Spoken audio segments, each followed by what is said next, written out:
as you say, if you look at the trajectory of the last 2 weeks, let's say, the only acceptable outcome for the Trump administration is a cessation of the fighting. So that's it. Now, so what is the leverage and what are the steps that the U.S. is willing to take to basically, the long pole in that tent may be, how do you stop Ukraine from fighting, not Russia? How do you stop Ukraine? And so I think we can assume a total pullout, a total elimination of support, financial, weapons, whatever, from the U.S., to include any that could be filtered through NATO partners to Ukraine. So that's going to get zeroed out.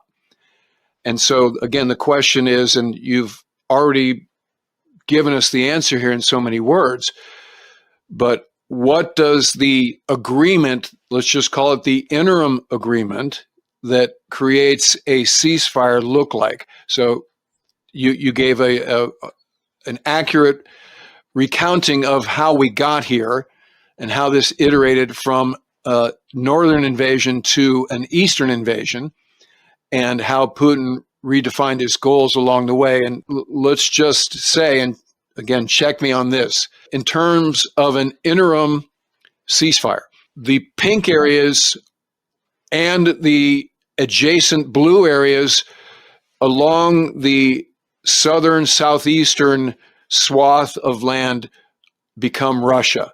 The blue areas to the north stay Ukraine. And so that's the ceasefire agreement. Never mind the details of how we would get there. Is that a possible interim outcome where the shooting stops?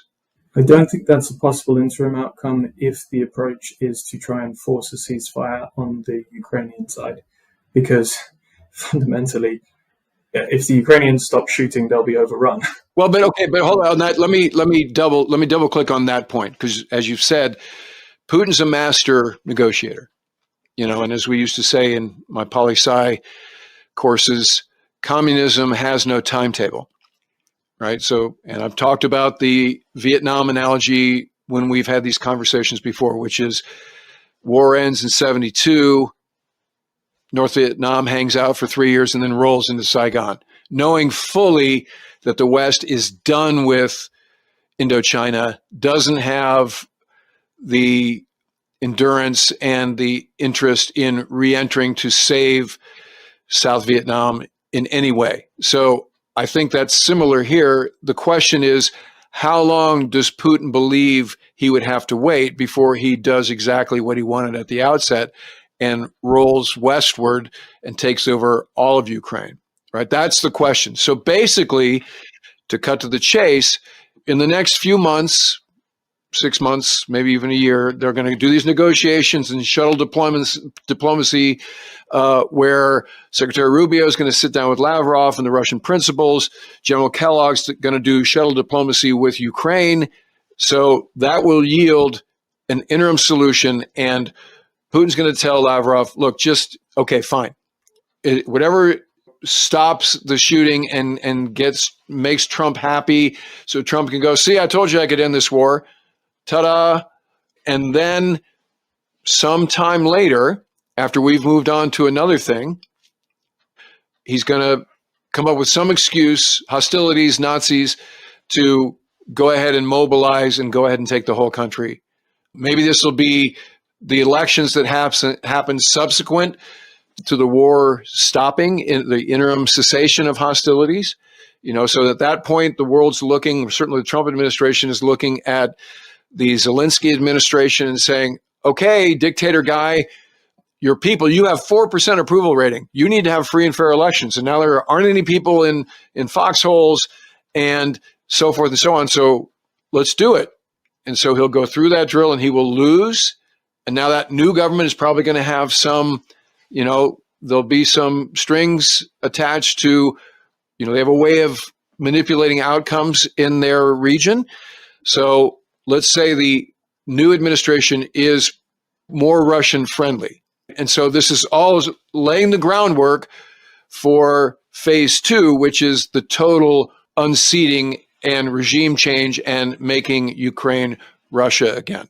I mean, you've got to convince the Russians to stop shooting. And I don't think they care about pleasing President Trump.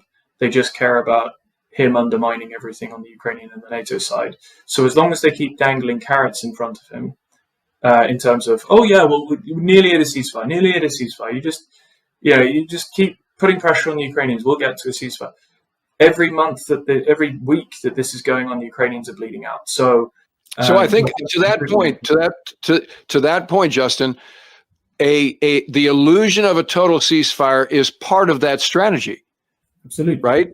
I think it's probably an illusion a slightly dangerous illusion to think that the Russians are going to wait for some other opportunity to roll in for another go for more than a few months. Because even if they try and manipulate elections to try and get some sort of pro-Russian government elected in Ukraine, that's not going to happen. Ukrainians are so overwhelmingly anti-Russian now for very good and completely understandable reason. Even the Ukrainians who have spoken nothing but Russian their whole lives up to the invasion now almost exclusively speak Ukrainian, even when they can't speak it very well, because they're so appalled by what's happened to their country and what's been done to it, as any of us would be. It's a bit like telling the people of, France in 1945 that they were going to elect a pro-German politician. I was like, good luck with that.